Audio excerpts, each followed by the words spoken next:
नमस्कार। बुकोपीडिया में आपका स्वागत है और आज हम बात करेंगे हिंदू धर्म की पहेलियाँ।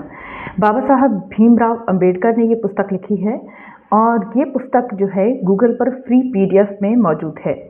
ये पुस्तक गूगल पर फ्री पीडीएफ जो है भारत सरकार ने ही डाला है। अंबेडकर जी का संपूर्ण वाङ्मय जो है भारत सरकार ने गूगल पर डाल दिया है। संपूर्ण वाङ्मय के खंड 8 में इस पुस्तक का जिक्र है। 14 अप्रैल 1891 को जन्मे थे बाबा साहब भीमराव अंबेडकर और 6 दिसंबर 1956 को उन्हें परिनिर्वाण प्राप्त हुआ। सामाजिक न्याय, सोशल जस्टिस और एम्पावरमेंट मिनिस्ट्री है जो भारत सरकार की, उसमें काम करने वाले थावर चंद गहलोत जी ने इसकी प्रस्तावना लिखी है 9 जुलाई 2019 को।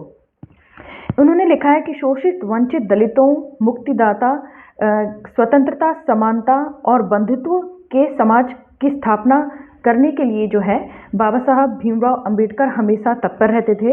उनकी मूल विचारधारा सबका साथ सबका विकास थी। तो आप देख सकते हैं कि सबका साथ सबका विकास जो चीज़ है वो भी जो है अंबेडकर जी की विचारों से ही ली गई थी। आगे लिखते हैं कि भेदभावपूर्ण, अन्यायपूर्ण, अपमानजनक, अछूतों का जो बर्ताव हिंदू धर्म में किया जाता है, उन सभी चीज़ों का एक तरह से खंडन करने के लिए हिंदू धर्म की पहेलियाँ पुस्तक लिखी गई है। बाबा साहब भीमराव अंबेडकर कहते हैं कि धार्मिक पुस्तकों के प्रति श्रद्धा कराई नहीं जा सकती, सामाजिक स्थितियों से स्वयं ही वो श्रद्धा उत्पन्न होती है। तो हिंदू धर्म में श्रद्धा उत्पन्न नहीं हो पाती है क्योंकि ये समता, समानता, बंधुत्व और पर विश्वास नहीं रखता है, बल्कि भेदभाव पर विश्वास रखता है, ऊंच नीच पर विश्वास रखता है। ऐसा उनका मानना था। जो ये पहेलियाँ हैं ये बहुत ही जटिल हैं, फिर भी मैंने अपनी तरफ से पूरी कोशिश की है कि मैं इसे समझ के आपको समझाऊं, क्योंकि ये पुस्तक जो है 300 से अधिक पृष्ठों की है और 23-24 पहेलियों का इसमें जिक्र है। तो आइए, इन पहेलियों को भी 3 भागों में बांटा गया है: सामाजिक, राजनीतिक और धार्मिक। यानी कि धार्मिक रूप से किन बातों को पहेली माना जाए, सामाजिक रूप से किन बातों को पहेली माना जाए और राजनीतिक रूप से किन बातों को पहेली माना जाए। कोई हिंदू क्यों है, पहली पहेली है कोई हिंदू क्यों है। तो कहते हैं कि एक अटल और अडिग विश्वास कि वैदिक काल कभी होता था और उसमें इंद्र, वरुण, ब्रह्मा इस तरह के देवता थे और बाद में वो देवता जो है बदल दिए जाते हैं। तो हिंदुओं को एक अडिग विश्वास रहता है कि जो है वेदों के जो देवता हैं या वेद जो हैं वो अल्टीमेट ट्रुथ है और उससे ऊपर कुछ नहीं है। अब पहली ये है कि कोई हिंदू क्यों है। इन्होंने अपनी प्रस्तावना में ये भी लिखा है कि हिंदुओं को कभी भी या ब्राह्मणों को कभी भी जो है अपने धर्म पर संपूर्ण विश्वास नहीं रहा। ये एक राजा नेबूज़रदान की कथा बताते हैं कि उन्होंने एक मूर्ति जो है उसकी स्थापना करवाई और जो है कबीलाई देवता की स्थापना करवाई और उसके बाद लोगों से कहा कि जो इस मूर्ति के आगे सर नहीं झुकाएगा वो जो है मारा जाएगा। लेकिन कुछ व्यक्ति ऐसे थे, शाद्र, मिशांत, अनत और नेग, जिन्होंने उस मूर्ति के आगे सर नहीं झुकाया और खुद को आग के समर्पित करना भी मंजूर समझा। क्या ऐसी दृढ़ता ब्राह्मणों को अपने धर्म में रहती है, ये उनका प्रश्न है। कोई हिंदू क्यों है। तो भाग 1 है धार्मिक और पहले पहेली है हिंदू क्यों है। बंबई में एक ईसाई देवी है माउंट मैली, हिंदू उनकी भी पूजा कर लेते हैं। पीरों पर कई पीढ़ियों से ब्राह्मण जो है चादर चढ़ाते हैं और कई पीर मज़ारों पर जो है ब्राह्मण ही वहाँ के मुखिया बनकर बैठे हैं, मुसलमानों जैसा चोगा पहन के। इसमें लिखा गया है कि उत्तर प्रदेश की एटा, मैनपुरी में, मलकानों में ऐसे भी हैं जो खतना भी कराते हैं, मस्जिद भी जाते हैं, मंदिर भी जाते हैं और राम राम भी करते हैं। मतलब मिक्स्ड रिलीजन जैसे करके भी बहुत लोग हैं। गुजरात में मिक्स्ड रिलीजन वाले भी इस तरह के हिंदू हैं। अब गुजरात में भी इन्होंने कहा है, उत्तर प्रदेश में जो ये लोग हैं इन्हें मलकान कहते हैं और गुजरात में ये लोग भाटिया कुनबी हैं। ये भी दोनों ही तरह के धर्मों को मानते हैं। इमाम और शाह के यहाँ भी जाते हैं, पंडित और काजी के यहाँ भी जाते हैं और गुजराती में ये कुरान पढ़ते हैं और साथ में एक ईश्वर को भी मानते हैं, बहुदेव को भी मान लेते हैं और साथ में ज्योतिष पर भी विश्वास रखते हैं। तो गुजरात के वो लोग हैं भाटिया कुनबी। अब तो ये क्या कहा जाए कि कौन लोग हैं जो सही तरह से हिंदू हैं। ईसाई वो लोग हैं जो मानते हैं जीसस को और मदर मैरी को। मुसलमान वो लोग हैं जो मोहम्मद को मानते हैं, मोहम्मडन्स भी इन्हें कहा जाता है। इसी तरह सिख जो हैं वो अपना एक गुरु जो है 10 गुरु को मानते हैं, लेकिन सबसे बड़ा उनको गुरु नानक को मानते हैं। इस तरह बुद्धिस्ट जो है बुद्धा को मानते हैं, गौतम बुद्ध को मानते हैं। लेकिन हिंदू किसको मानते हैं? उनकी कोई अडिग विचारधारा है ही नहीं। यहाँ पर अल्लाह और पीर फकीरों को मानने वाले भी हिंदू हैं, ईसाई देवी माउंट मैली को मानने वाले भी हिंदू हैं, एक ईश्वर की पूजा करने वाले भी हिंदू हैं, और सर्वेश्वर मतलब बहुत सारे ईश्वरों की पूजा करने वाले भी हिंदू हैं। अब अगर कोई कहे कि सपिंड गोत्र में विवाह करने वाले जो है वो हिंदू नहीं है, यानी कि निकट के संबंधियों में विवाह करने वाले लोग हिंदू नहीं हैं। लेकिन दक्षिण भारत में मामा भांजी, मामा फूफी और आदि के भाई बहनों में अभी तक रिश्ते हो रहे हैं, और कहीं ऐसी भी जगह हैं जहां बेटियां भी मंदिरों में दान दी जा रही हैं। कहीं पर स्त्रियां ज़्यादा स्वतंत्र हैं भारत में, कहीं पर पर्दा नशीन हैं, कहीं पर वो लहंगा चुन्नी पहनती हैं, कहीं पर सलवार इत्यादि पहनती हैं। तो उनके पहनावे से नहीं पता लगाया जा सकता वो किस तरह से रिश्ते कर रहे हैं, शादियां कर रहे हैं, इससे नहीं पता लगाया जा सकता। जातिवाद जो है इस हिंदू धर्म की आत्मा है, ये बात कही जा सकती है, लेकिन जातिवाद तो मुसलमानों और ईसाई में भी है। तो एक सरल सा उत्तर ढूंढना कि हिंदू कोई क्यों है, ये भी बहुत मुश्किल है हिंदुओं के लिए। ये भी एक पहेली है, क्योंकि इसका जवाब उनके पास नहीं है। विभिन्न प्रकार का खान पान, विभिन्न प्रकार का रहन सहन, विभिन्न प्रकार के देवी देवताओं को मानना और विभिन्न प्रकार के रीति रिवाज, कोई भी एक सी विचारधारा इनमें नहीं है। तो कोई हिंदू क्यों है, पहली यही है। दूसरा है वेदों की उत्पत्ति। वेद पवित्र है, प्राचीन है, ऐसी एक मान्यता है, सनातन है और हमेशा से है। कुल्लुक भट्ट जो मनुस्मृति के भाष्यकार हैं, उन्होंने तक ये कहा है कि वेद अनादि और अनंत हैं, वेद दिव्य हैं। वेद 4 प्रकार के होते हैं। ऋग्वेद जो है अग्नि से बना है, यजुर्वेद वायु से और सामवेद सूर्य से, और अथर्ववेद भी इसी तरह से बना है। तो काल जो है, जो काल की गणना है, वो वर्ष, युग, महायुग, मनवंतर, कल्प आदि में बटी हुई है। वर्ष 1 साल का होता है, युग स्पष्ट नहीं है, प्रतिदिन को भी युग कह सकते हैं, जोड़ को भी युग कह सकते हैं, कितने समय को युग कहा जाता है स्पष्ट नहीं है। महायुग क्या होता है? कृत, त्रेता, द्वापर और सतयुग का एक जो कलयुग का मिलाकर जो बनता है, 4 युगों को जो मिलाकर बनता है वो महायुग है। 71 महायुग से एक कल्प बनता है। कल्प कितने हैं इसकी भी पता नहीं। तो वेद एक स्मृति और श्रुति हिंदुओं के 2 माने जाते हैं। स्मृति से जो वेद कहाँ से उत्पन्न हुए बिल्कुल उलझा दिया गया है, वांग्य जाल इसको उन्होंने कहा है। तो वेदों की सही उत्पत्ति क्या है, ये एक तरह का वांग्य जाल है। अब तीसरी पहेली है वेद उत्पत्ति के अन्य शास्त्रों के साक्ष्य। तो ऋग्वेद में जो है कहा गया है, ऋग्वेद में पुरुष यज्ञ का जिक्र है, जिसमें एक पौराणिक पुरुष को यज्ञ किया जाता है। उससे फिर उस पुरुष का जो है यज्ञ करते हैं, याम, यजुर, इन सबको मिला के उसको यज्ञ करते हैं। फिर उस पुरुष को जो है यज्ञ करके उसको यज्ञ में उसकी आहुति देते हैं, और उसके मस्तक से जो है ब्राह्मण बनते हैं, उसके हाथों से जो है क्षत्रिय बनते हैं, उसके जंघाओं से जो है वैश्य बनते हैं, और उसके पैरों से शूद्र बनते हैं। तो इस तरह से जो ये पौराणिक पुरुष है उसकी वजह से ही तो 4 वर्ण बनते हैं, और उसी की वजह से जो ये कह रहे हैं कि अलग अलग वेद बनते हैं। तो ब्राह्मण गण शतपथ और तैत्तिरीय और ऐत्रेय ये जो है अलग अलग तरह की व्याख्या देते हैं। शतपथ ब्राह्मण कहता है कि प्रजापति एक से अनेक हो जाएं ऐसी इच्छा की, और प्रजापति ने कहा कि मेरा विस्तार हो, मेरी उपासना हो। तब उन्होंने तप किया और पृथ्वी, वायु, आकाश ये सारे उत्पन्न हो गए। आग से ऋग्वेद उत्पन्न हुआ, वायु से यजुर्वेद, सूर्य से सामवेद, और इस तरह से चीज़ें उत्पन्न हुई। अब एक जगह ये कहा गया है कि प्रजापति जो है ने ही त्रिवेद का विज्ञान दिया, और जल में एक सोने का अंडा समा गया, और वो जो सोने का अंडा है उसमें से ये आया भव भव पुनर्भव, मतलब विस्तार हो। तो कैसे वेद उत्पन्न हुए, ब्राह्मण ने किस तरह से वेद को उत्पन्न किया है? शतपथ ब्राह्मण कहता है कि मस्तिष्क सागर है, और जिसमें भगवान कुदाली लेकर वेद को निकालते हैं। तो वेद प्रजापति से उत्पन्न हुए, प्रजापति राजा सोम से उत्पन्न हुए। प्रजापति जो शतपथ ब्राह्मण, ऋग्वेद, यजुर्वेद, ये सारे उत्पन्न कैसे हुए? तो इतना ज़्यादा अलग अलग अजीब है। विष्णु पुराण कहता है कि ब्रह्मा के मुख से जो है प्रजापति उत्पन्न हुए और प्रजापति से वेद उत्पन्न हुए, और प्रजापति के मुंह से पहले निकला ओम भू भुव स्वः। तो ओम भू भुव स्वः निकलने से जो है वेद निकले। अब पुरुष यज्ञ और स्कंभ पर पुरुष यज्ञ जो मैंने बताया कि जिसमें एक पौराणिक पुरुष को काट के यज्ञ में डाल दिया जाता है और जिससे अनेक वर्ण बनते हैं, उस पुरुष यज्ञ का जिक्र आया है। अब ये समझना बहुत मुश्किल है कि वेद उत्पन्न कैसे हुए। भगवान ब्रह्मा की दाढ़ी से, प्रजापति से, मनु से, या मानस सागर में कुदाली लेकर विष्णु ने खोद कर निकाले वेद कैसे आए? ये एक पहेली है तीसरे नंबर की। चौथे नंबर पर है वेदों को संशय रहित असंदिग्ध घोषित करना।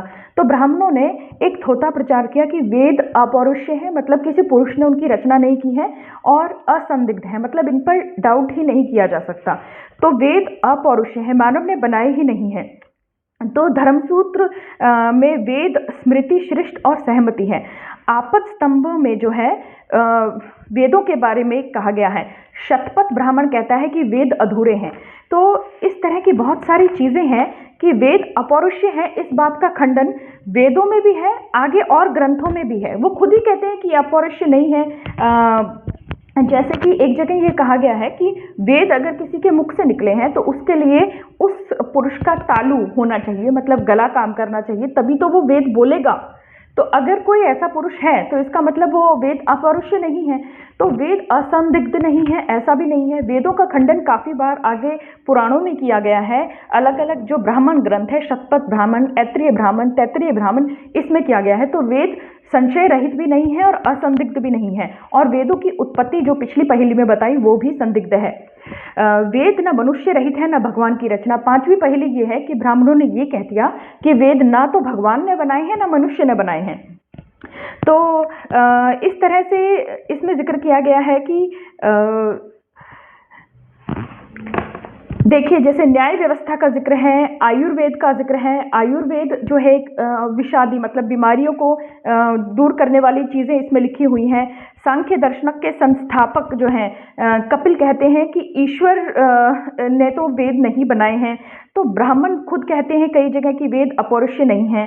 पूर्व जो जैमिनी जो है जिन्होंने न्याय व्यवस्था दी, वो भी कहते हैं। अब ये जो मैंने पहले बात बोली कि तालु के उच्चारण के बिना, मतलब किसी चीज़ शब्द को बोले बिना कोई चीज़ बन ही नहीं सकती, ध्वनि ही नहीं है तो कैसे बन सकता है? तो ध्वनि जो है वायु का रूपांतरण है और ध्वनि सनातन हो ही नहीं सकती, क्योंकि जब तक कोई मनुष्य या कोई व्यक्ति नहीं है वो ध्वनि कैसे निकालेगा?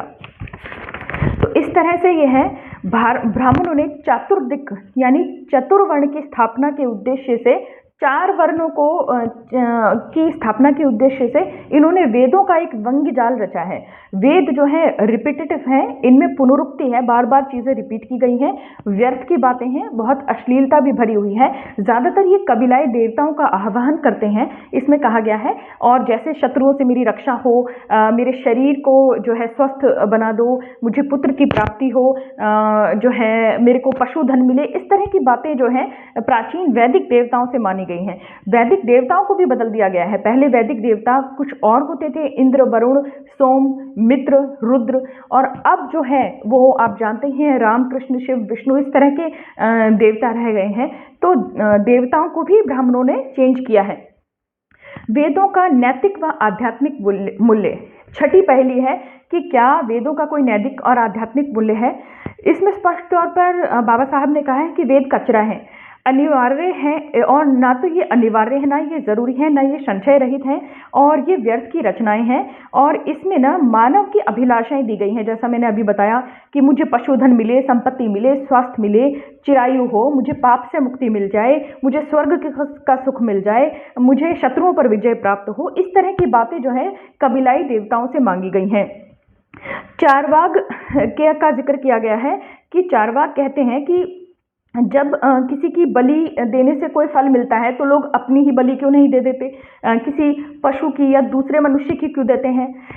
चार्वाक ने कहा था कि ये जो है ब्राह्मणों के जीविकापार्जन के तरीके हैं, मतलब उनकी बिजनेस है। वेदों में 3 दोष मुख्य तौर पर हैं। ये मिथ्या वचन है, मतलब बहुत झूठी बातें हैं, अंतर विरोध है, कॉन्ट्राडिक्टरी बातें हैं, एक दूसरे को काटती हुई, पुनरुक्ति है, रेपिटेशन है। तो ज्ञान कर्मकांड, ज्ञान और कर्मकांड का भेद है। तो मनुष्य की बुद्धि से वेदों का कोई सरीकार नहीं है। तो जो बृहस्पति थे, जैसे चार्वाक थे वैसे ही बृहस्पति थे जो वेदों का विरोध करते थे, धर्म का विरोध करते थे। उन्होंने भी कहा था कि बलि अपने पिता की दो, बाकी लोगों की क्यों देते हैं। उन्होंने ये भी कहा था कि मनुष्य जब एक पॉइंट से दूसरे पॉइंट तक जाता है तो उसकी यात्रा के लिए बहुत सारा प्रबंध करना पड़ता है, लेकिन जो मर ही चुका है, जो है ही नहीं, उसकी यात्रा का प्रबंध कैसे करते हो पितरों को दान देके। तो ये जो बृहस्पति हैं ये कहते थे कि ब्राह्मण जो है विदूषक हैं, लाल बुझक्कड़ हैं और दुरात्मा हैं। उन्होंने ये मनगढ़ंत बातें रच के जो है कमाने का धंधा बनाया हुआ है। वेदों को अस्वीकार हिंदू धर्म में आने वाले लोगों ने भी किया।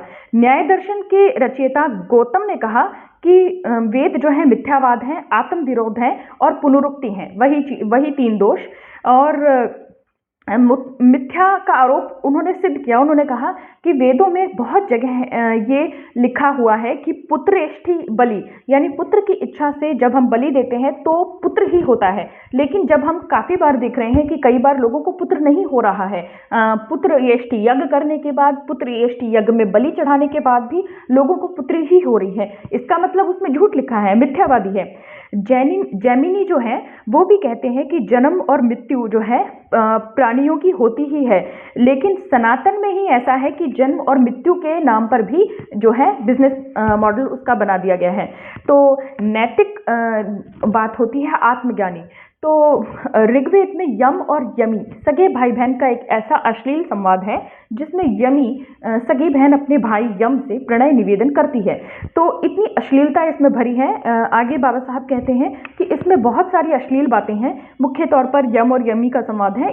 कुछ बातें इतनी अश्लील हैं वेदों में कि बोलने लायक या लिखने लायक भी नहीं है। अथर्ववेद में जो है वो उसमें इलाज की चीज़ें दी गई हैं, जिसमें फूल पत्ते गोबर गोमूत्र से झाड़ फूंक के जरिए लोगों का इलाज किया जाता है। 7वीं पहली है ब्राह्मणों का ही वेद को तुच्छ घोषित करना। तो वेदों को ब्राह्मणों ने ही तुच्छ घोषित कर दिया। आगे जाके वेद जो हैं ब्राह्मणों ने ये घोषित कर दिया कि जो स्मृति और श्रुति 2 तरह की चीज़ें होती हैं, उसमें से जो है मनुस्मृति एक पॉपुलर स्मृति है। वायु पुराण में कहा गया है कि ब्रह्मा के मुख से पहले पुराण निकले, बाद में वेद, यानी कि वेदों की स्थिति नीचे कर दी वायु पुराण ने। भागवत पुराण में भी ये लिखा है कि पुराण और वेद बराबर हैं, मतलब वहाँ पे बराबर कर दी। स्मृति पुराण में तंत्र को जो है ज़्यादा मुख्य बताया गया है। मनुस्मृति के भाष्यकार कुलुक भट्ट ने कहा है कि वेद जो हैं वो तंत्र से ऊपर नहीं है। तंत्र लेखन में उन्होंने कहा है कि जो है आगे जाके ब्राह्मणों ने ये भी कहा है, और यहाँ कुलुक भट्ट जी भी कहते हैं कि जो तंत्र है, मतलब तंत्र मंत्र करना, वो एक कुलीन नारी के समान है, और वेद जो हैं वो तो एक सामान्य नारी है, मतलब तंत्रों को वेदों से ऊपर कर दिया। 8वीं पहली है वेद विरुद्ध अपाश्चितिक का युद्ध। वेद विरुद्ध उपनिषद युद्ध। अब पहले तो वेदों की स्थिति पुराणों से नीचे की, अब अगली पहली यह है कि वेदों की स्थिति पुराणों से नहीं, उपनिषदों से भी नीचे कर दी गई है। उपनिषद जो है, वेदांत भी कहते हैं उपनिषदों को, जिसका एक अर्थ वेदों का सार भी लगाया जाता है। उपनिषद का मतलब है उपनिषद, यानी कि किसी के नीचे या निकट बैठकर बात को समझना, साधना करना। कठोपनिषद का कथन है कि उपदेश से ज्ञान अपने आप नहीं आता, आत्मा चुनती है कि ज्ञान हो। तो ये अलग अलग चीज़ें ये बताई गई हैं कि आप अपनी मेहनत से जो है ज्ञान भी नहीं ले सकते, आपकी आत्मा डिसाइड करेगी कि आपको ज्ञान मिले या ना मिले। तो अभी 9वीं पहली है उपनिषदों से अधीन कैसे हुए वेद। अब जैमिनी इसमें कहते हैं कि आत्मा और शरीर अलग अलग हैं, और स्वर्ग जो है कर्मकांड निरर्थक है, ज्ञान निरर्थक है। जैमिनी जो है वेदांत के विरोधी हैं। अब विदेह जनक जो राजा जनक थे, उन्होंने आत्मज्ञानी होने के बाद भी कर्मकांड किया। तो यानी ज्ञान प्राप्ति से कुछ नहीं होता, कर्मकांड यानी यज्ञ वगैरह तो करना ही पड़ेगा, यज्ञ बलि इत्यादि तो करनी पड़ेगी। तो जैमिनी कहते हैं कि आत्मज्ञान तो गौण हुआ, फिर मतलब कुछ भी आप नॉलेज ले लो, ज्ञान का कहते हैं वो तो गौण हुआ। इंपॉर्टेंट तो कर्मकांड है, क्योंकि कर्मकांड के बिना ज्ञान की कोई वैल्यू ही नहीं है। बादरायण कहते हैं कि आत्मज्ञान जो है वो यज्ञ के बराबर है। ब्रह्मनायक कहते हैं कि नहीं, यज्ञ जो है आत्मज्ञान से ऊपर है। जैमिनी, बादरायण, ये सारे लोग जो हैं इसी तरह से उलझी हुई बातें कहते हैं।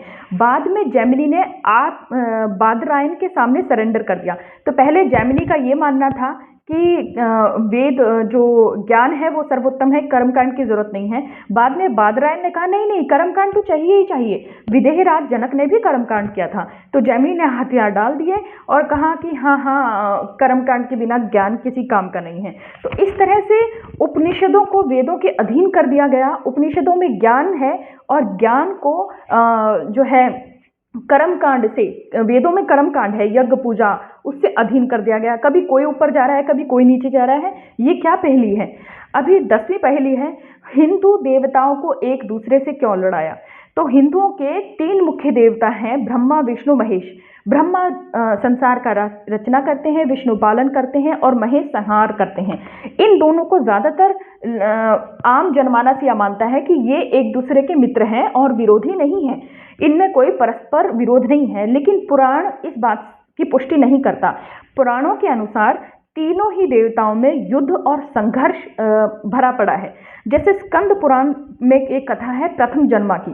प्रथम जन्मा किसे कहते हैं कि जैसे विष्णु भगवान सो रहे थे, उन्होंने अपनी सुंडी, क्या कहते हैं उसको, जो नाल, पेट का जो छेद होता है उसमें से एक कमल की नाल को खींचा तो ब्रह्मा जी दिखाई दिए।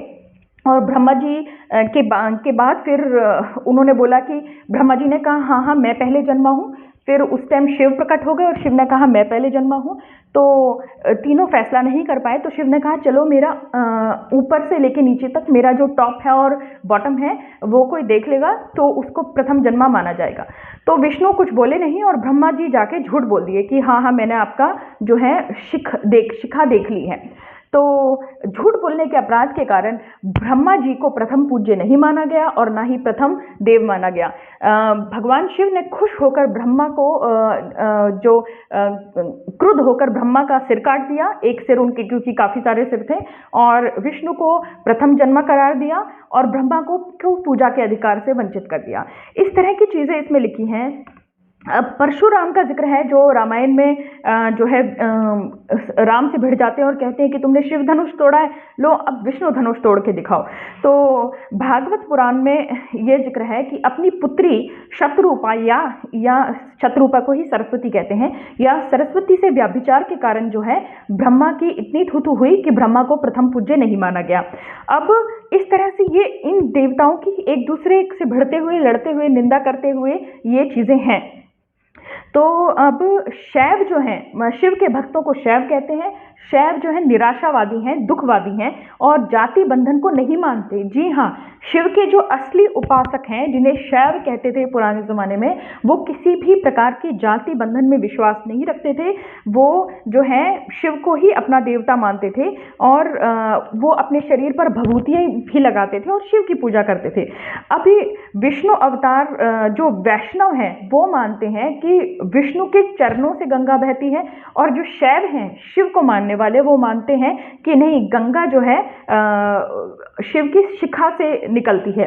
अब वैष्णव क्या कहते हैं कि विष्णु भगवान के चरणों से गंगा निकल के शिव की मस्तक पर गिरती है। तो एक दूसरे को से श्रेष्ठ बनने की कोशिश है। सागर मंथन की कथा आप सबको पता है। सागर मंथन में जो है ये कथा है कि विष्णु ने तो फंसवा दिया था, उसने तो ऐसा सागर मंथन करवाया कि हलाहल विष निकला, लेकिन भगवान शिव ने वो हलाहल विष अपने कंठ में धारण किया और शिव की मूर्खता से जो है संसार को बचाया, और वरना सारा संसार जो है हलाहल विष की वजह से खत्म हो जाता। अब यहाँ पर फिर इसकी जवाब में भस्मासुर की कथा रच दी गई कि शिव इतने मूर्ख हैं कि उन्होंने एक व्यक्ति को ऐसा वरदान दे दिया कि वो जिसके सर पर हाथ रखेगा वो मर जाएगा। तो तो वो भस्म हो जाएगा आग में जल के। तो भस्मासुर शिव के सर पर हाथ रखने के लिए ही दौड़ने लगा, लेकिन शिव जो है दौड़कर विष्णु के पास चले गए, बोले कि मुझे बचाओ बचाओ। तो विष्णु जो है मोहिनी का रूप धारण करके डांस किए, और ऐसा डांस किए कि भस्मासुर को बोले कि अपने सर पर ऐसे हाथ रख लो, और फिर भस्मासुर खुद ही भस्म हो गया।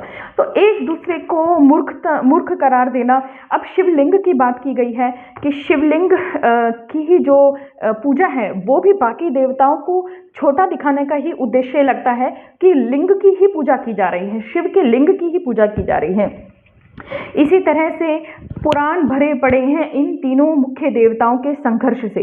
यूनानी दार्शनिक कहते थे कि बहुदेव जो उपासक हैं, मतलब जो एक से अधिक देवताओं को मानते हैं, उनके ईश्वर भी आपस में लड़ते रहते हैं और वो विरोधाभासी बातें करते हैं। और अगर कोई देवता है तो वो एक ही हो सकता है, यानी अगर मनुष्य ये मानता भी है कि कोई सुप्रीम सोल है, कोई परमात्मा है, कोई क्रिएटर है, तो भी सामान्य दिमाग यही कहता है कि एक ही होना चाहिए, ऐसे नहीं कि वो बहुत सारे हों और आपस में ही लड़ते भिड़ते रहें। अब 11वीं पहेली है देवताओं का उत्थान और पतन। तो देखिए, मूर्ति पूजा के बारे में कहा गया है कि बुद्ध भी मूर्ति पूजा करते हैं, लेकिन बुद्धों की मूर्ति पूजा एक प्रतीकात्मक है। वो प्रतीक के तौर पर जो है मूर्ति को पूजते हैं कि ये बुद्ध कभी होते थे और उनका प्रतीक है। लेकिन हिंदू इस तरह की मूर्ति पूजा नहीं करते।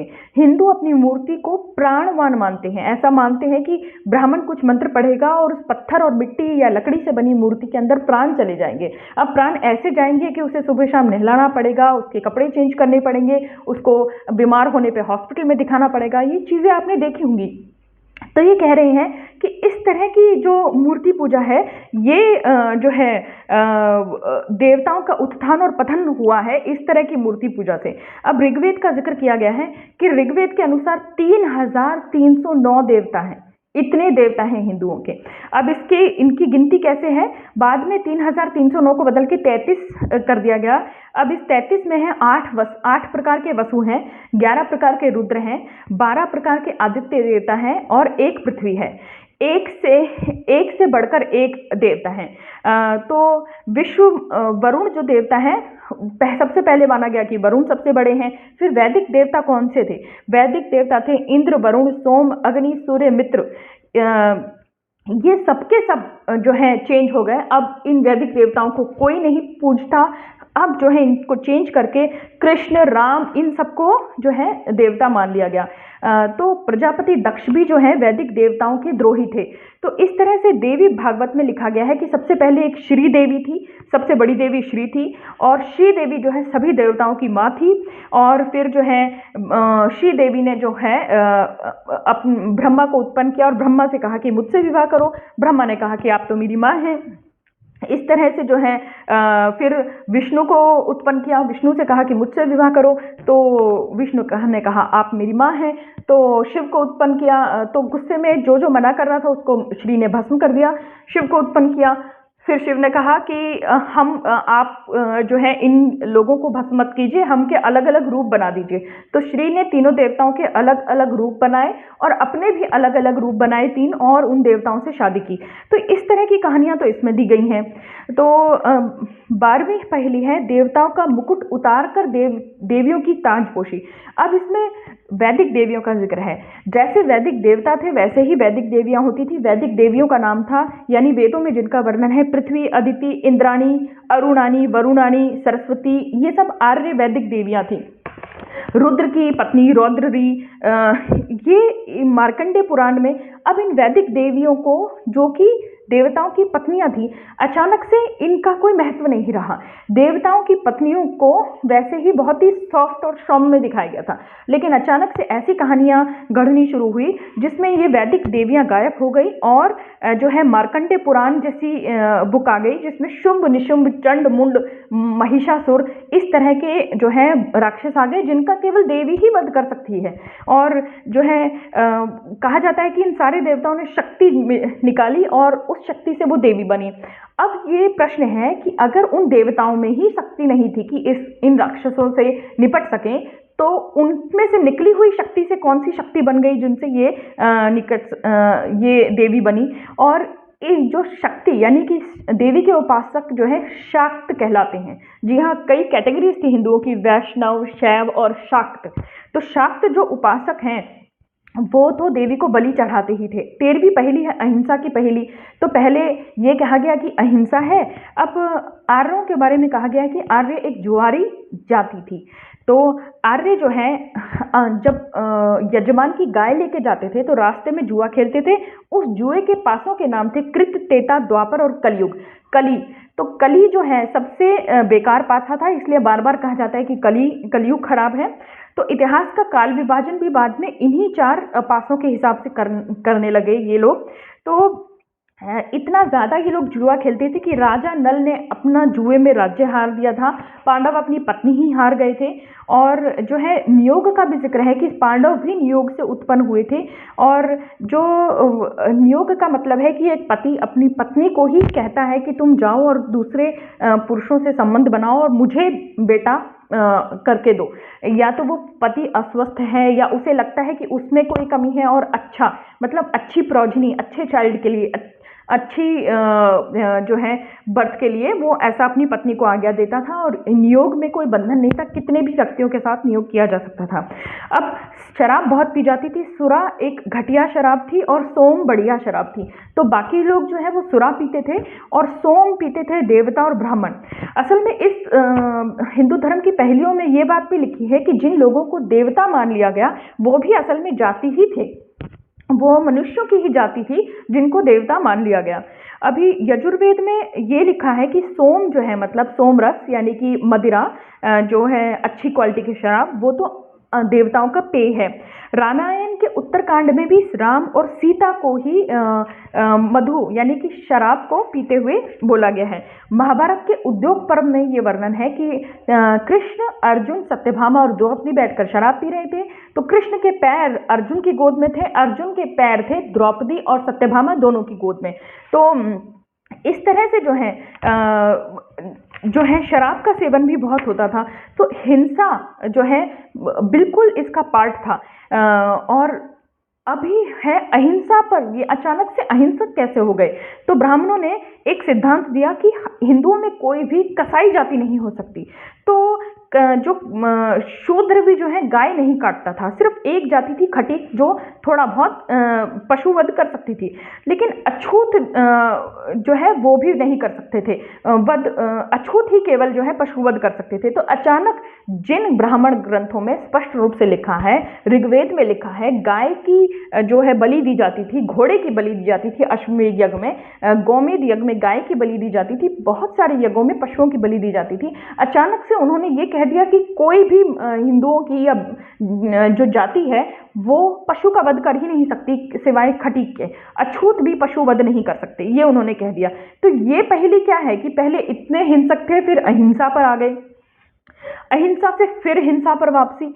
14वीं पहेली ये है कि बंगाल में तांत्रिक पूजा मशहूर हो गई। जो शाक्त थे यानी कि देवी उपासक थे वो वापस से उसी पुराने सिस्टम पर आ गए कि हमें तो जमकर जो है वो करनी है, जमकर जो है बलि चढ़ानी है, जमकर जो है जो पौराणिक हिंदू धर्म था, ब्राह्मण धर्म था, जिसमें हिंसा का ही विशेष स्थान था, अहिंसा का नहीं, वहीं पर जाना है।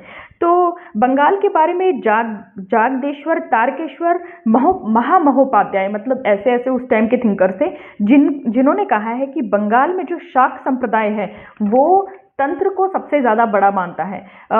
और तांत्रिक मनु ने भी कहा है, कुल्लुक भट्ट जो मनुस्मृति के भाष्यकार हैं, उन्होंने स्पष्ट रूप से कहा है कि वेद जो है एक बाजारू औरत है या एक सामान्य औरत है और तंत्र जो है वो कुलीन नारी है, ये कहा है। अब मनुस्मृति के भाष्यकार कुल्लुक भट्ट जो है तंत्र की बहुत ही ज्यादा तारीफ करते हैं।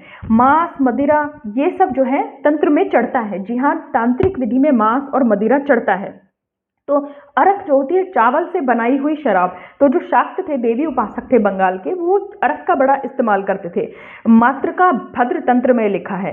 तो जो है 15वीं पहेली है, अहिंसक देवता और रक्त पिपासु देवी, मतलब आगे आगे ये क्या हुआ कि जो देवता हैं वो तो अहिंसक थे ही, देवी बहुत ज्यादा हिंसक हो गई, रक्त पिपासु खून की प्यासी देवी हो गई।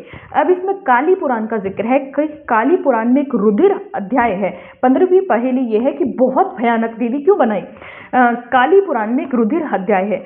रुधिर अध्याय में मानव बलि का जिक्र है कि एक ऐसा तंत्र क्रिएट किया गया जिसमें पूर्व दिशा की ओर जो है पुरुष के पैर हो और भैरव का जो सिर है वो दक्षिण दिशा में होना चाहिए, मतलब किस तरफ से उसका सर और पैर करने हैं ये भी करके, और फिर उसकी पुरुष की हत्या की जा सकती है, लेकिन ब्रह्मा हत्या नहीं करनी है, मतलब ब्राह्मण को छोड़कर पुरुषों की बलि दी जा सकती है। अब अश्वमेध यज्ञ का जिक्र है। अश्वमेध यज्ञ जो है वो घोड़े की बलि देना होता था। एक घोड़ा था, वो सभी राज्यों में चक्कर लगाता था, जो जो उस घोड़े को चैलेंज करता था उस राज्य को उस राजा से जिसका वो घोड़ा है उसकी सेना से युद्ध करना पड़ता था। अगर ये वाला राजा हार जाता था तो इसको उसका आधिपत्य स्वीकार करना ही है, हार गया तो करना ही है, और अगर उस घोड़े को चैलेंज ही नहीं दिया है तो ऑलरेडी आधिपत्य स्वीकार करना है। महाभारत में भी ये जिक्र है कि जो है युधिष्ठिर ने अश्वमेध यज्ञ कराया। अब अश्वमेध यज्ञ सिर्फ जो टीवी सीरियल्स में दिखाते हैं सिर्फ इतना ही दिखाते कि घोड़ा घुमा दिया और घोड़ा वापस आ गया, चाहे राम ने घुमाया चाहे जो है युधिष्ठिर ने घुमाया, लेकिन अश्वमेध यज्ञ सिर्फ यहाँ पर समाप्त नहीं होता। घोड़ा वापस आता है, घोड़े की हत्या की जाती है, घोड़े का जो है सिर है वो काट के जो है बलि दी जाती है, और घोड़े को काटने के बाद जो उसका लिंग होता है वो लिंग जो है ब्राह्मणों की पूजा से, ब्राह्मणों के मंत्रों से राजा की पत्नी, राजा की मुख्य पत्नी की योनि में दिया जाता है, ताकि वो एक बलशाली पुत्र उत्पन्न हो जो कि घोड़े के समान ताकतवर हो। अब जो वो राजा की मुख्य पत्नियां होती थी ना, वो आपस में लड़ रही होती थी इसके लिए कि हाँ कौन लेगा घोड़े की लिंग। तो इस चीज का जिक्र है कि इतना हिंसक, बर्बर और अश्लील है। तो जो है स्त्री बलि का भी जिक्र है कि स्त्री की बलि नहीं दी जानी चाहिए। स्त्री की बलि, स्त्री को बचाना चाहते हैं, बलि नहीं देना चाहते, लेकिन बाद में जो है उसको सती करने की परंपरा चल पड़ी। पहले जो स्त्री बलि मना थी। अब जो है शत्रु बलि, कालिका पुराण में शत्रु की बलि देने का सिस्टम है। तो शत्रु की बलि जो है, पशु बलि शिव अस्वीकार करने लगे, मतलब पशुओं की बलि शिव को नहीं चढ़ रही है लेकिन काली को चढ़ रही है। अब जो है शिव उपासक जो थे वो हिंसक होते थे, लेकिन शैवों से अधिक हिंसक कौन हो गए? शाक्त हो गए, देवी के उपासक हो गए। अब जो है इस तरह से जिक्र है कि बहुत ही भयानक देवी, बहुत ही हिंसक देवी बना दी गई। भाग तो आ जाता है सामाजिक। सामाजिक में 16वीं पहेली आती है कि चातुर्वर्ण क्या है? क्या ब्राह्मण खुद की उत्पत्ति से परिचित हैं? मतलब उन्हें खुद पता है कि ब्राह्मण कैसे बने हैं। ब्राह्मण, क्षत्रिय, वैश्य, शूद्र, ये 4 वर्ण व्यवस्था है जो कि हिंदू धर्म की आत्मा है। जाति व्यवस्था ही, वर्ण व्यवस्था ही हिंदू धर्म की आत्मा है। ऋग्वेद जो है, ऋग्वेद में ही इसका वर्णन है। एक पुरुष यज्ञ का जिक्र है जिसमें एक पुरुष को यज्ञ में आहुति दी जाती है, और उस पुरुष की जब आहुति दी जाती है तो उसके मुख से ब्राह्मण बनते हैं, उसके भुजाओं से जो है क्षत्रिय बनते हैं, जंघाओं से वैश्य बनते हैं, और चरणों से शूद्र बनते हैं। तो वो जो पुरुष मेध यज्ञ है उसका जिक्र है। तो ब्राह्मण जो ग्रंथ हैं, वो ये जो वेद हैं, ऋग्वेद, सामवेद, हर जगह पे इस चीज का वर्णन है, मतलब चतुर्वर्ण का वर्णन जगह जगह पे है। देवताओं और पुरुष का, पुरुष सूक्त में ही इसका वर्णन है। इसके अलावा अथर्ववेद में है, शतपथ ब्राह्मण में है, जैसे भूर्भुव स्वः, मतलब पृथ्वी, वायु, आकाश बने, सारे के सारे वर्ण बने। शतपथ ब्राह्मण में राजसूय यज्ञ का जिक्र है जिसमें जो केवल क्षत्रिय करते हैं। तैत्तिरीय ब्रह्मा में यजुर्वेद, सामवेद इसका जिक्र है। तो मनु जो है, मनु कैसे है? मनु कहते हैं, कई जगह कहा जाता है कि मनु ने अपने मनोरथ से सागर बना दिया, उस सागर में बीज डाल दिया जो कि एक सोने का अंडा था, अंडज, और उस अंडे से जो है ब्रह्मा निकले, फिर उसमें से नर और नारायण निकले, और फिर उससे स्त्री और पुरुष बने, सारे देवी देवता बने। मतलब इवोल्यूशन जैसी कोई चीज इनको समझ नहीं आई तो कुछ भी ये कर रहे हैं 4 वर्णों के लिए। तो 4 वर्णों के लिए 3 प्रकार के गुण इन्होंने कल्पना की है, सत्व, रज और तामस। सत्व गुण देवताओं का माना गया, रज जो है मनुष्यों का माना गया, और तामस गुण जो है राक्षसों का माना गया। रामायण में ये कहा गया है कि हम सब मनु की संतान हैं, और मनु जो है कश्यप जो है उसकी कश्यप ऋषि जो है मनु के पुत्र हैं, इस तरह की बात है। अब महाभारत में पुरुरवा कोई है, पुरुरवा पूछता है कि हम लोग कैसे आए हैं, तो उसे बताया जाता है कि प्राचीन समय में इला का जो पुत्र है उससे वायु और पुरुरवा संवाद है, और फिर ये उसको बहुत सारी चीज़ें बनाई जाती हैं कि मार्तृस्वन में लिखा है कि वही बार बार मुख से ये, हाथों से ये, जंघाओं से ये, पैरों से ये। विष्णु पुराण में लिखा है कि पुत्र की कामना करके मनु ने जब यज्ञ किया, आहुति दी, तो उनको पुत्री हो गई इला नाम से और सुधुम्न नाम से। तो जब उनको पुत्री हो गई तो वो पुत्री जो है कहीं पर विचरने लगी, तो उसको जो है सोम पुत्र बुध ने उससे विवाह कर लिया, और फिर उसके बाद जो संतानें हुई उससे आगे चलकर ये सारी चीज़ें बनी। तो इतना ज़्यादा वांग्य जाल है, इतना ज़्यादा उलझाया गया है, वर्ण कैसे बने, कहाँ बने, सब जगह वो उसका बेटा है, उसने बनाए, इसने बनाए, पुरुष में यज्ञ से बने। बिल्कुल चारों वर्णों की अनेक कहानियां हैं कि क्या जोड़े और क्या घटाए, ये लिखा है। उपनिषद, रामायण, महाभारत, हर जगह अलग अलग कहानी है चारण वन कैसे बने। 17वीं पहेली है, 4 आश्रम, कारण और परिणति। 4 आश्रम क्यों बनाए? तो देखिए, 4 आश्रम हिंदुओं में बनाए गए, ब्रह्मचर्य, गृहस्थ, वानप्रस्थ और संन्यास। ब्रह्मचर्य आश्रम जो है वैवाहिक स्थिति है, गृहस्थ आश्रम जो है माफ कीजिएगा, ब्रह्मचर्य जो है आश्रम वो अवैवाहिक स्थिति है, यानी कि अध्ययन करना, पढ़ाई करना, शादी नहीं करना। गृहस्थ में जो है आश्रम है जो वो वैवाहिक स्थिति है कि विवाह करना है और घर गृहस्थी बनानी है।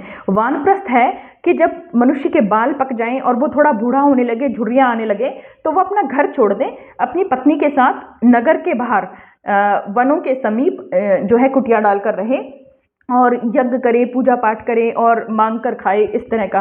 संन्यास जो है अपनी पत्नी को भी छोड़ देना और बहुत घने जंगलों में चले जाना। अब है कि मनुस्मृति में कहा गया है कि 8वें वर्ष में उपनयन संस्कार होना चाहिए, यानी कि वो धागा जो डालते हैं वो डालना चाहिए, और फिर गुरु के पास अध्ययन करना है लड़के को 36 वर्ष तक।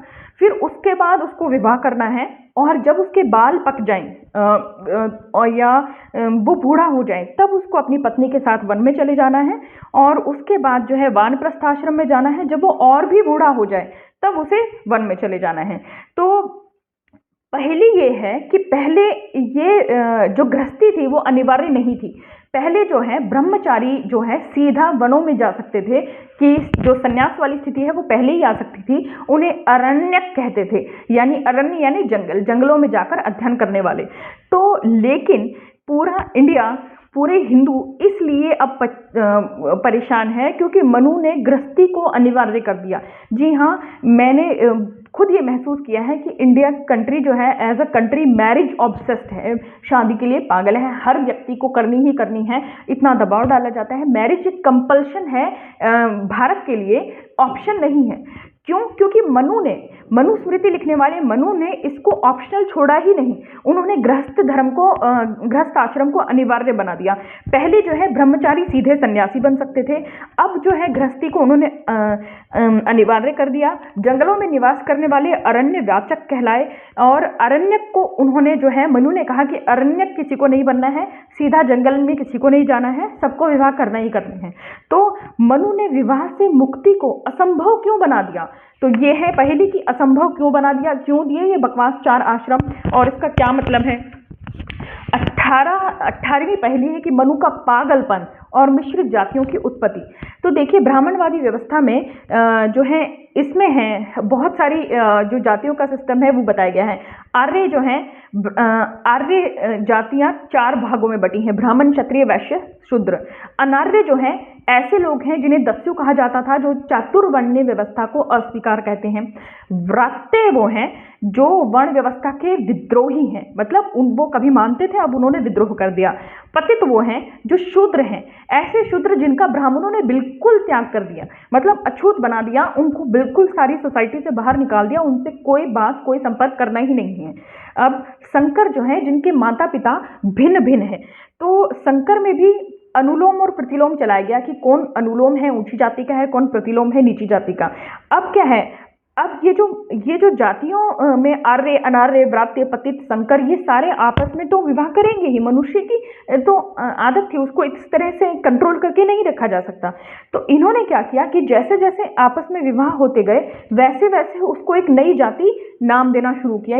इस वजह से जो है हजारों जातियां बन गई, 5000 से भी ऊपर जातियां बन गई, क्योंकि इन्होंने नाम दिया। अब आगे इनकी जो है चालाकी या चोरी ऐसे पकड़ी गई कि जो भारत में बाहर से जातियां आ रही थी, कबीले आ रहे थे, जो कि इस वर्ण व्यवस्था के बारे में बिल्कुल नहीं जानते थे, उनको भी इन्होंने जो है किसी तरह से संकर जाति कहकर प्रचारित कर दिया कि ये भी जो है दो वर्णों के मिश्रण से बनी है। इन जातियों में अहीर जाति यानी कि जिन्हें यादव भी कहते हैं, चरवाहा जाति थी जो बाहर से आई थी, और इन लोगों ने उसे भी संकर जाति कह दिया। इस तरह से जाट, गुज्जर, ये जातियां जो हैं, जैसे जैसे पशु पालने वाली, खेती करने वाले बाहर से आते गए, ये उनको जातियों को जो जिनका एक स्वतंत्र अस्तित्व था, वो अलग से लोग थे, वो आर्य थे ही नहीं, उनको इन्होंने जो है संकर जाति कह दिया। अब ये जो संकर जाति है वो एक गलत चीज ऐसे है क्योंकि इन्होंने ये कहा, जहाँ पे आंध्र प्रदेश का जिक्र है कि आंध्र प्रदेश में जारज, इन्होंने कह दिया कि ये लोग जो आंध्र प्रदेश में रहने वाले लोग जारज हैं। जारज ऐसे लोग हैं जो विभिन्न विभिन्न वर्णों की, जब स्त्री पुरुष का संगम है उससे जो उत्पन्न होने वाले लोग हैं, यानी मिश्रित जातियां। और ये मिश्रित इसलिए हुई हैं क्योंकि इन्होंने वर्ण व्यवस्था के बाहर विवाह किए हैं। तो मेगास्थनीज में भी आंध्र प्रदेश का जिक्र है कि जो वहाँ के लोग बहुत शक्तिशाली होते थे, और मगध जो साम्राज्य है वहाँ पे भी जो है क्षत्रिय या महाभारत में जो जन्मे इनका जिक्र है। निषाद का जिक्र, निषाद जाति का जिक्र जो है रामायण में है कि गुहा जो थे निषाद राज थे, और उनका जो एरिया था वो श्रृंगवेरपुर था। तो अत्यंत शक्तिशाली सम्मानित जनजातियां यानी ट्राइबल्स को जारज जाति घोषित कर दिया, यानी कि मिश्रित जातियां, यानी कि जो चोरी छुपे संभोग से बनी हो ऐसी जातियां। तो ब्राह्मणों ने हर किसी स्वतंत्र जाति को अपने में शामिल करने के लिए, हिंदू धर्म में शामिल करने के लिए, चातुर्वर्ण में शामिल करने के लिए बाहर की सभी जातियों को जो है उन पर कलंक एक तरह से लगा दिया और उनको मिश्रित जातियां करार दे दिया। अब स्त्री जाति पर कलंक, जी हाँ, बाबा साहब अम्बेडकर ने कहा है कि इसका मतलब ब्राह्मणों ने इस तरह से प्रचारित किया कि बहुत सारी ब्राह्मण स्त्रियां, क्षत्रिय स्त्रियां जो हैं अपनी जाति के बाहर संबंध बना रही हैं, और उनकी वजह से जो संतानें उत्पन्न हो रही हैं उसकी वजह से मिश्रित जातियां बन रही हैं। यहाँ इक्का दुक्का तो इस तरह की चीजें हो सकती हैं, लेकिन इसका मतलब तो ये नहीं, ये हुआ कि बहुत सारी हजारों स्त्रियां जो हैं वो अवैध संबंधों में लिप्त हैं। तो इस तरह की जो है घटिया जो है हरकत की गई। तो यहाँ तक कहा गया कि जो चांडाल और ब्राह्मण की स्त्री जब संभोग करे तो शूद्र उत्पन्न होते हैं, तो ये जातियां उत्पन्न होती हैं। तो मेगास्थनीज ने भी अपने में वर्णन किया है कि ब्राह्मणों को अपनी पत्नियों पर संदेह रहता ही है। तो ये इतनी सारी जातियां बनाने के चक्कर में, इतनी सारी स्वतंत्र जातियों को अपने में दिखाने के चक्कर में इन्होंने हर जाति को जारज करार दे दिया, और जारज करार देते ही ये करार दे दिया कि ये जातियां जो हैं ब्राह्मण स्त्रियों के जो हैं अवैध संबंधों से बनी हैं। 19वीं सहेली है पितृत्व से भ्रातृत्व की ओर आना। तो हिंदू धर्म में जो है भ्रातृत्व, ब्रदरहुड का कोई सिद्धांत नहीं है।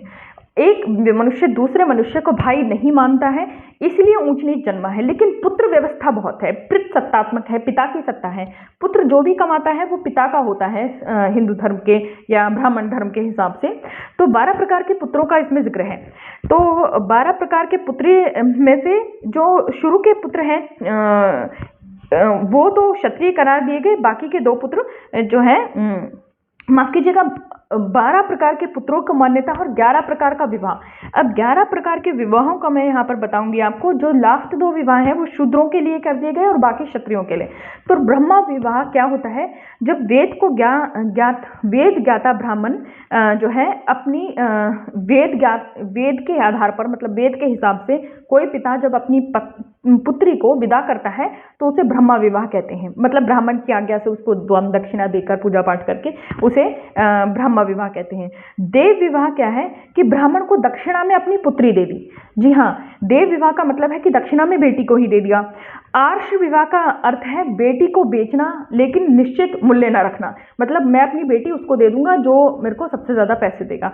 आश्र विवाह वो है। प्राजापत्य विवाह ये है कि मांग के लड़की लेना, मतलब लड़के वाले लड़की को मांग ले कि हमें दे दो।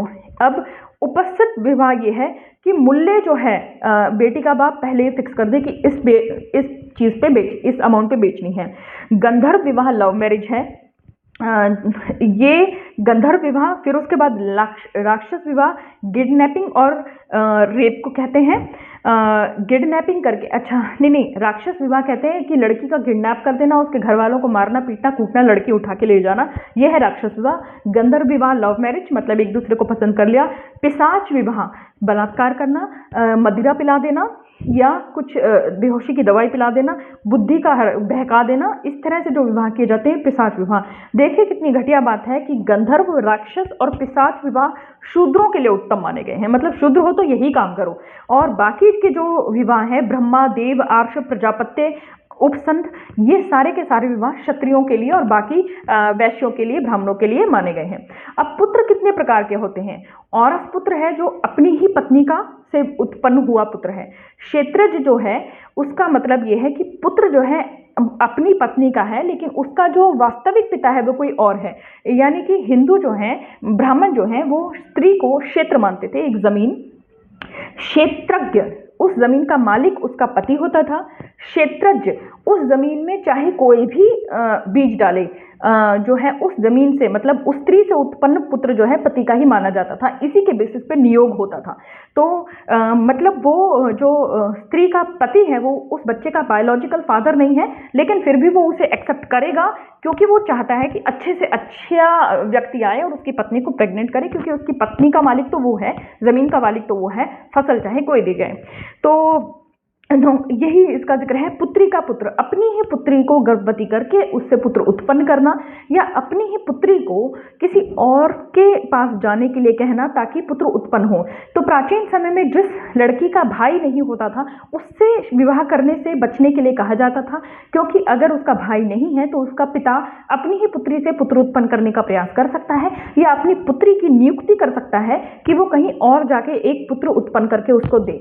पुत्र मोह इतना भयानक था उस समय, और ये भी कोई लिहाज नहीं था कि वो उस पुत्री का विवाह हो चुका है इसलिए शादी नहीं करना चाहते थे ऐसी लड़कियों से जिनके भाई नहीं है, कि जिसका विवाह हो चुका है उसके बाद भी पिता अपनी पुत्री पर इतना अधिकार रखता था कि वो अपनी पुत्री को वापस बुलाए और उससे कहे कि मेरे द्वारा निश्चित किए हुए व्यक्ति के साथ संभोग करके मुझे पुत्र दो या फिर मेरे साथ संभोग करके मुझे पुत्र दो।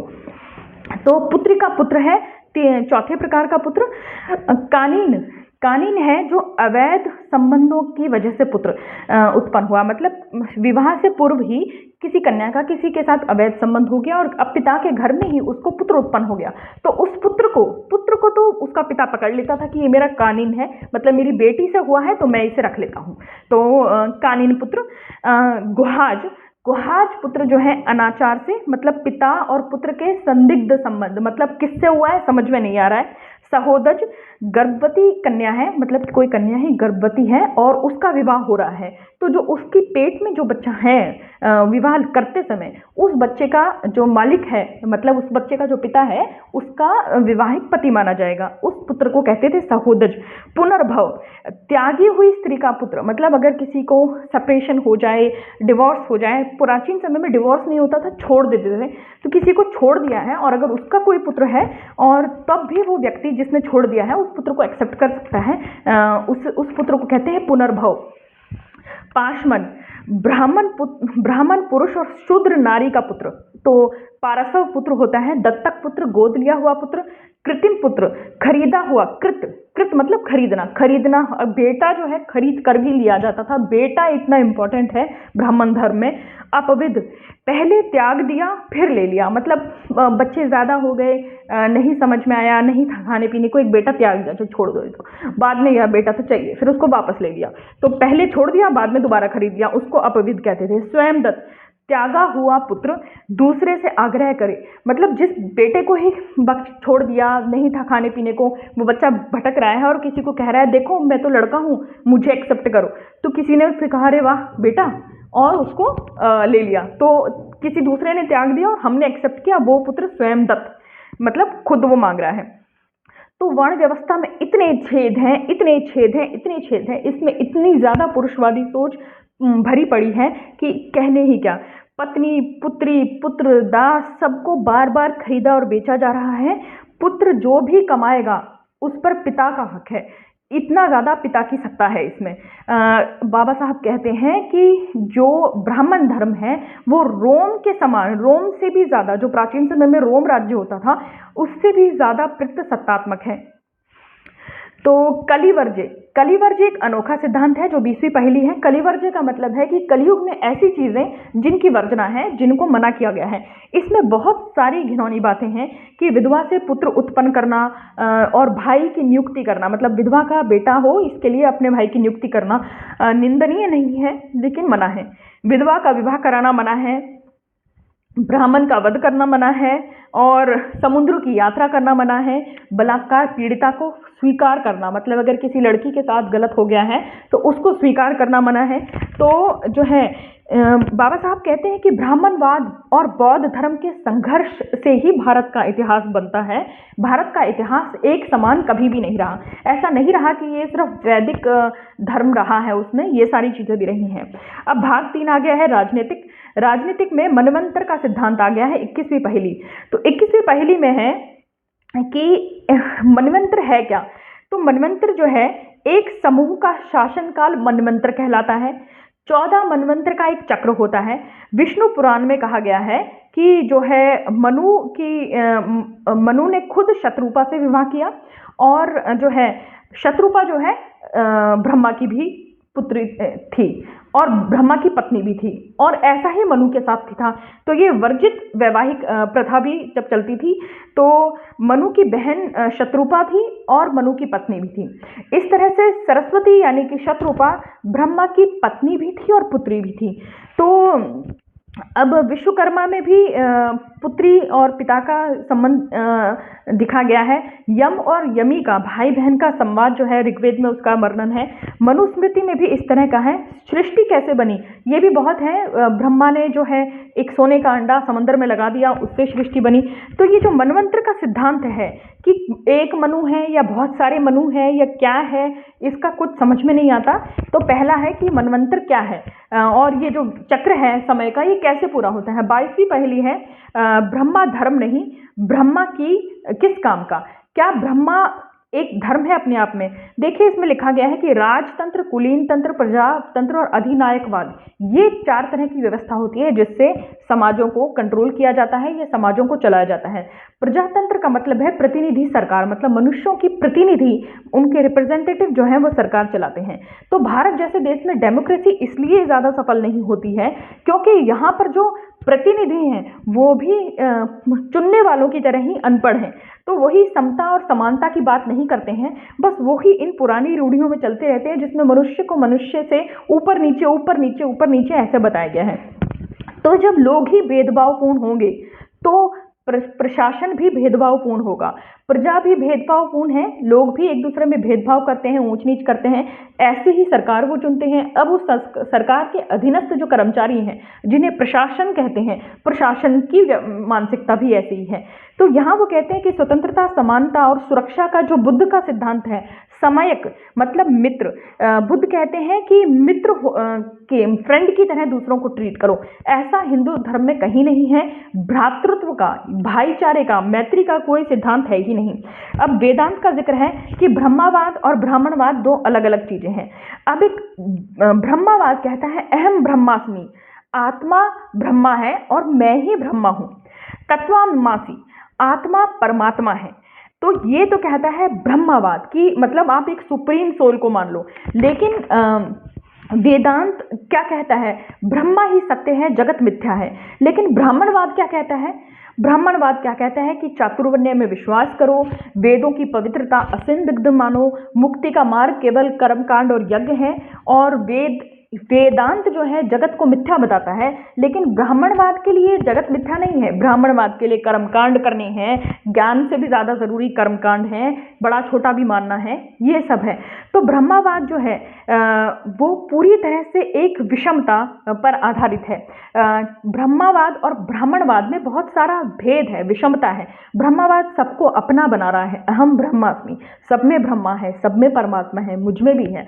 लेकिन ब्राह्मणवाद कह रहा है नहीं नहीं नहीं, तुम क्षत्रिय हो, तुम वैश्य हो, तुम शूद्र हो, तुम स्त्री हो, तुम पुरुष हो, ये है, तो इनमें कोई भाईचारा नहीं है।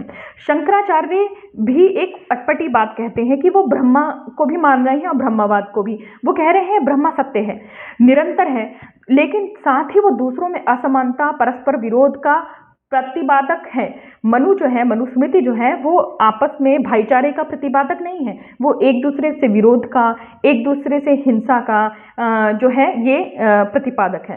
अब बाबा साहब कहते हैं कि ब्राह्मण एक ऐसी गाय है जो कुछ भी खा सकता है, फिर भी गाय पवित्र ही रहती है, इसलिए ब्राह्मण पवित्र ही रहता है।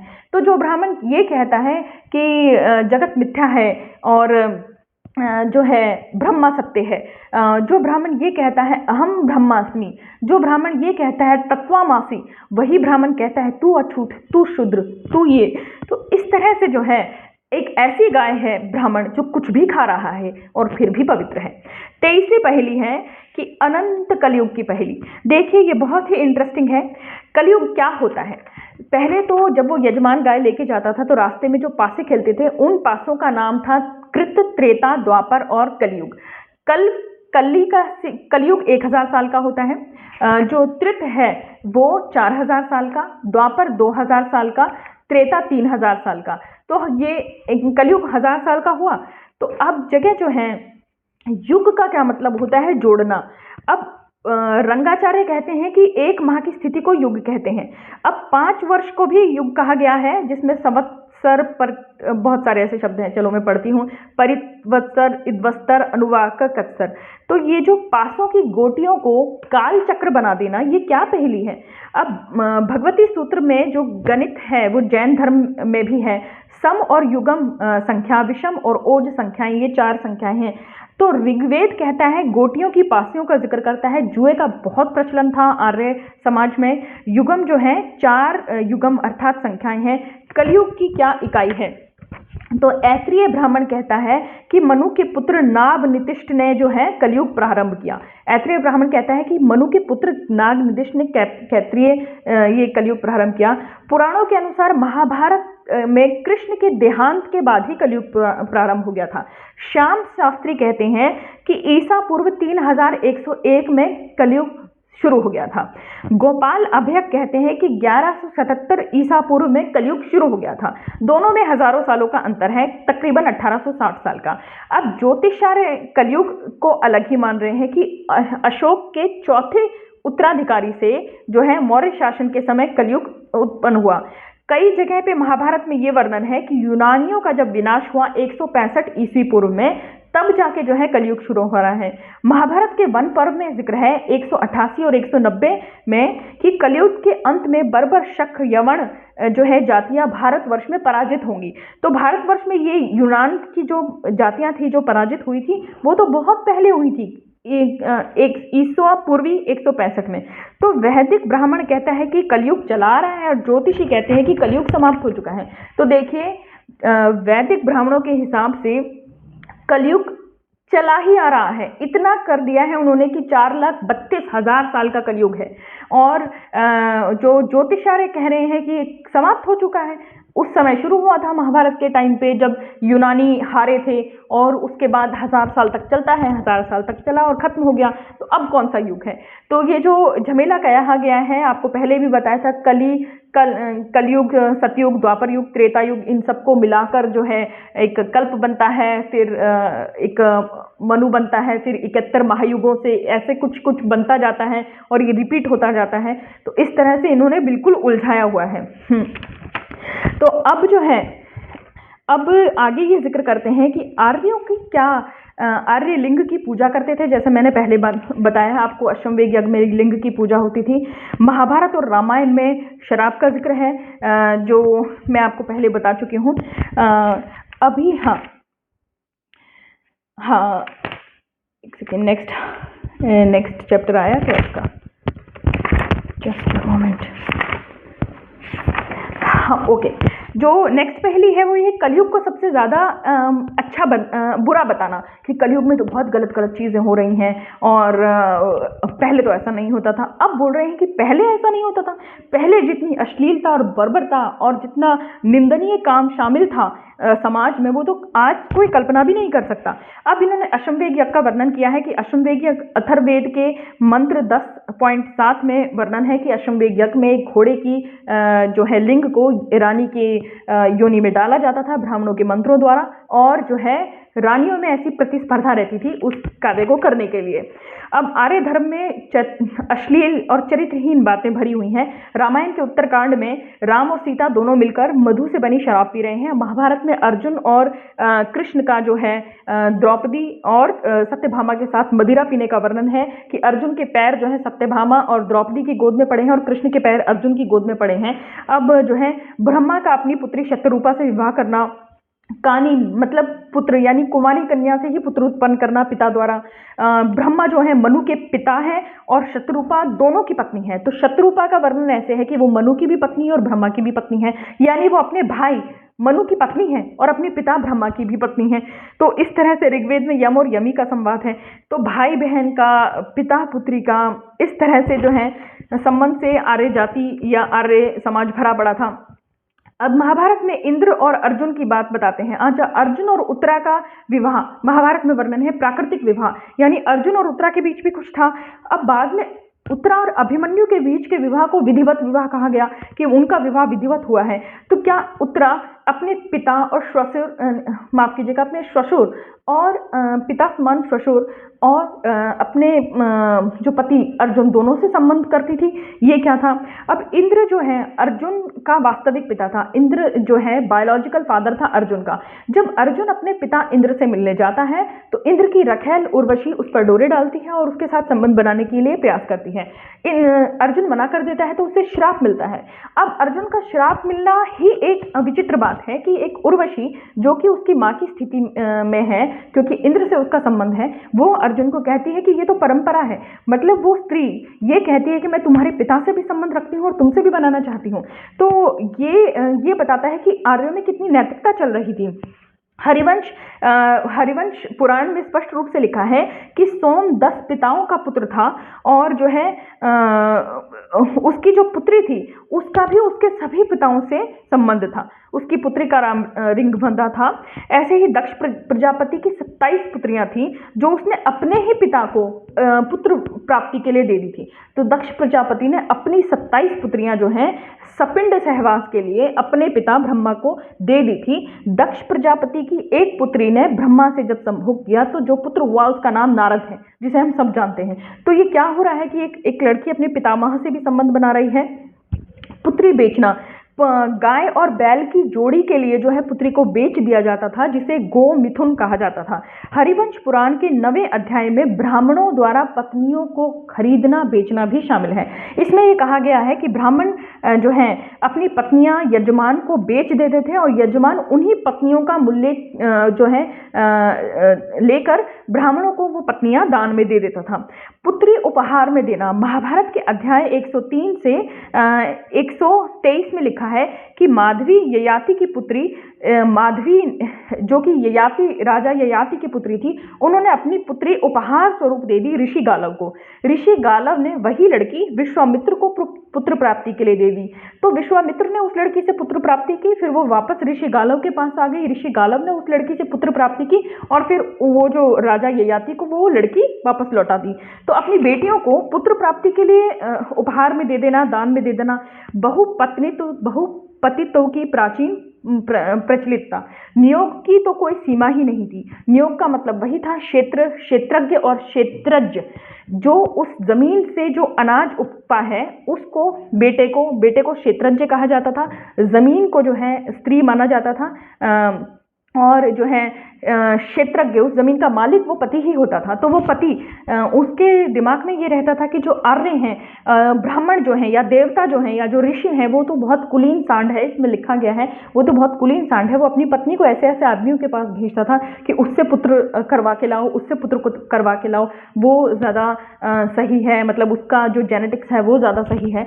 तो इस तरह से पति के अतिरिक्त नियोग की कोई सीमा ही नहीं थी। अनेक अनेक व्यक्तियों के पास जाकर जो है पुत्र उत्पन्न होता था। महाभारत में अंबिका, माधुरी, ऐसी बहुत सारी महिलाओं का जिक्र है।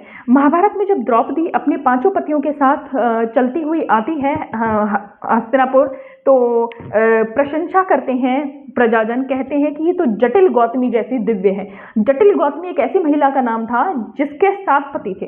तो यानी बहुपत्नियां होना और बहुपति होना ये भी आर्यों में था। नियोग भी था, बेटियां बेचना और बेटियों से भी पुत्र प्राप्त करना। तो इस तरह से ब्राह्मण अपनी पत्नियां कैसे बेच दे रहे हैं। ऋषियों की नैतिकता, अब ये कलयुग की नैतिकता का जिक्र है कि कलयुग में तो ये कहा जा रहा है बहुत बुरा है, और प्राचीन वैदिक काल जिसे कहते हैं उसमें कैसा है, जिसे सत्ययुग, त्रेता युग या द्वापर युग कह रहे हैं, उसमें ये सब क्या हो रहा है, महाभारत काल में क्या हो रहा है। अब ऋषियों की नैतिकता के बारे में कहते हैं कि महाभारत के वन पर्व के 100वें भाग में लिखा है कि विभांडक ऋषि हिरणी से व्यभिचार करते थे, जिसे किंदम ऋषि भी कहा जाता है या श्रृंग ऋषि भी कहा जाता है। श्रृंग ऋषि हिरणी से व्यभिचार करते थे। बाद में कहा जाने लगा कि ऋषि और उनकी पत्नी हिरणी का रूप लेकर व्यभिचार कर रहे हैं। लेकिन जो है पांडु वो तीर चलाता है और किंदम ऋषि को लगता है, और किंदम ऋषि जो हिरणी से व्यभिचार कर रहे थे वो कहते हैं कि तो भी जब भी अपनी पत्नी के साथ संभोग करेगा तभी तेरी मृत्यु हो जाएगी। तो अब देखिए, ऋषि पराशर ने मत्स्य गंधा यानी सत्यवती के साथ जो है खुले में संभोग किया, ऐसा भी जिक्र है। अयोनिजा, द्रौपदी और सीता दोनों अयोनिजा मानी जाती हैं। अयोनिजा का मतलब है ऐसे लोग जो उनके माता पिता के खुले में, मतलब सबके देखते हुए संभोग करने की वजह से जो उत्पन्न हुए हैं वो है अयोनिजा, उनको अयोनिजा कहा जाता है।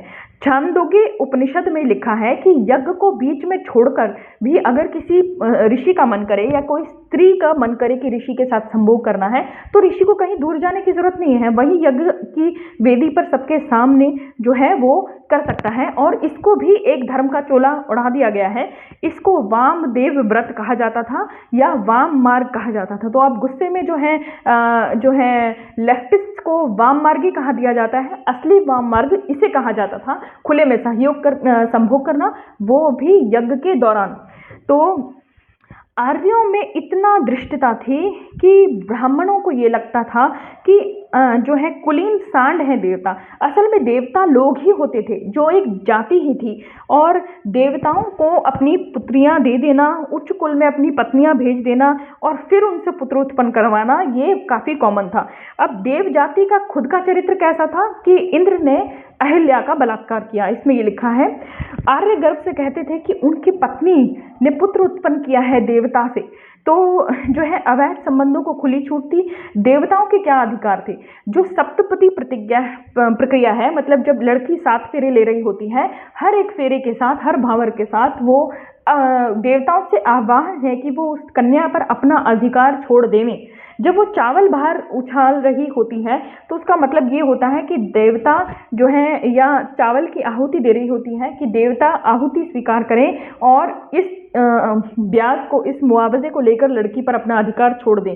सप्तपति का मतलब है कि वो अपने पति के साथ 7 कदम जब चल ले तो इसका मतलब है देवताओं ने सारे अधिकार उस पर छोड़ दिए हैं। तो एक जाति को ही देवता मान लिया गया, उसी को बाद में ईश्वर मान लिया गया, और आर्य अपनी पत्नियां, अपनी पुत्रियां इनको देते रहते थे। तो आर्य स्त्रियों में जो है ये चीज़ें बहुत कॉमन थी। तो इस तरह से जो है, हाँ, जो सप्तपति का वर्णन इसमें लिखा है। अब जो है आगे देखिए, इसमें लिखा है कि जो नल है, मत्स्य पुराण में लिखा है कि राजा तैत्रीय कृष्ण ने अपनी ही पुत्री से नल राजा को उत्पन्न किया। तो मत्स्य पुराण में जिक्र है कि तैत्तिरीय नाम का एक राजा था जिसने अपनी पुत्री के साथ संबंध बनाया और उस पुत्री से जो पुत्र हुआ वो नल है, यानी कि कानीन पुत्र था नल, कानीन जिसको कहा जाता था।